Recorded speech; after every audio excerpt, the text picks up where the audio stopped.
Imagine this.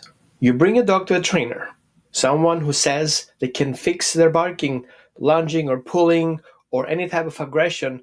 You're told it's quick and effective solutions.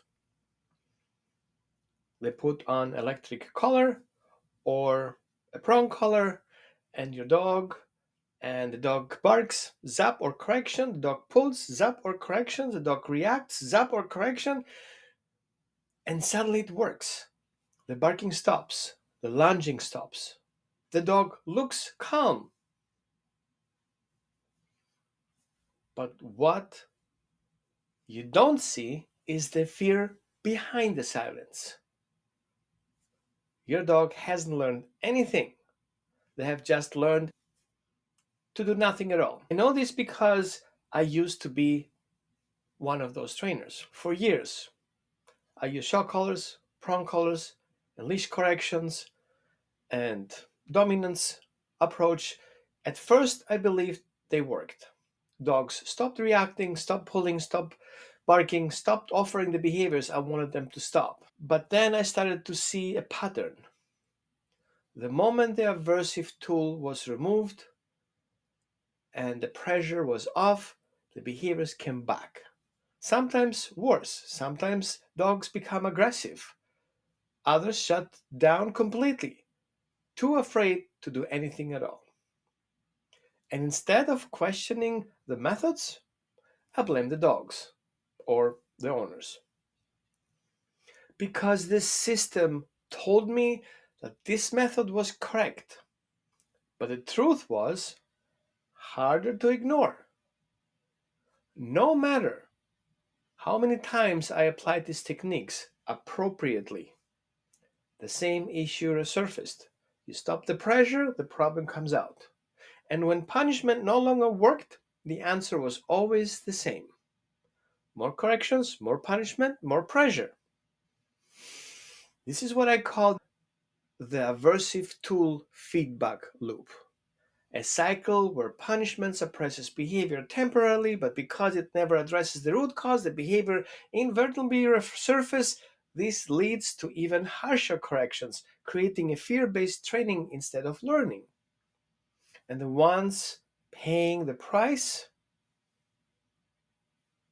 the dogs.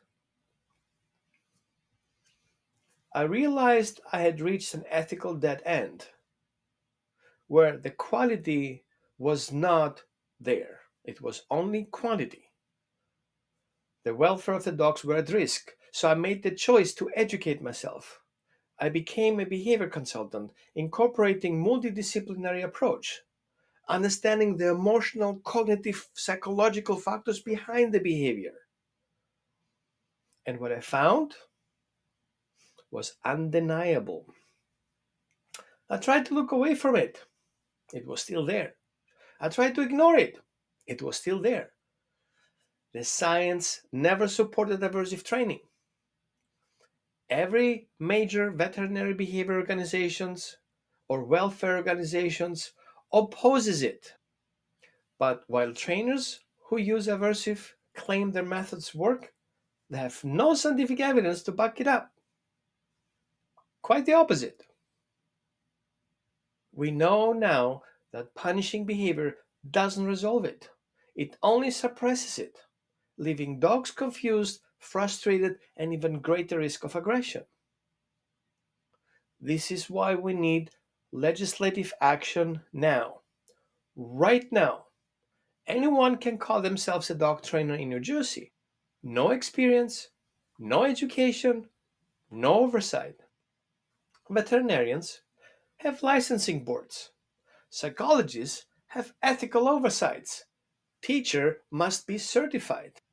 But dog trainers who work with potential dangerous animals inside the family homes around children are completely unregulated. This is why New Jersey S3814, a legislative bill now in committee, needs your support. This bill will ban outdated, inhumane training methods, no more show collars, no more fear based training. Require trainers to be licensed and educated in ethical science based methods. Hold trainers accountable so families know their dogs are in safe hands. Protect dogs from unnecessary suffering, ensuring only the highest standards of care. This bill aligns with the American Veterinary Association of Animal Behavior, the American Animal Hospital Association, and the American Veterinary Medical Association, and all the welfare organizations. Here's how you can help. First, Google New Jersey S3814 and leave a public comment in support of the bill. Contact Senator Vin Gopal and tell him you support that bill. Share this message with every dog lover you know. Why? There are 89 million pet dogs in the United States. Millions undergo training. Without regulations, the safety is left to chance. We have the power to change that. Imagine a future where every trainer is qualified, where no dog is harmed in the name of training, where families don't have to wonder if they can trust a trainer. That future starts now.